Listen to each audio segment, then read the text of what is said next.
Very good. அப்படி பேசுங்க. Very good. ஆனா பஞ்ச நூலாக்கி நூலை நெசவாக்கி தைக்கிற ஒரு படிக்காத நெசவாளி தான் நாம் உடை உடுத்துவதற்கு காரணமாக இருக்கிறார். படிக்காத தச்சர்கள் செஞ்ச மேஜைகளிலும் நாற்காலியிலும் தான் நீங்க உட்கார்ந்து படிக்கிறீங்க என்பதை கொஞ்சம் நன்றியாக நினைச்சு பாருங்க. கண்டிப்பா. படிக்காதவங்க தாங்க எல்லா வேலையும் பாக்குறாங்க. படிச்சவங்களுக்கு படிப்பே தடையா இருக்குது. இந்த வேலையை பார்க்க மாட்டேன் அந்த வேலையை பார்க்க மாட்டேன்னு சொல்றாங்க.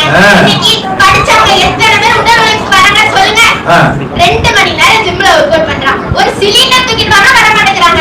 அதுக்கு கூட பீகார்ல இருந்து வராங்க. எல்லா வேலையும் அவங்களே வாங்கிட்டு போறாங்க. போவதான் செய்வாங்க. அரே பாய் ஒரமா குண்டு பாயின்னு நம்ம வேலையை அவங்க வாங்கிட்டு போவதான் செய்வாங்க.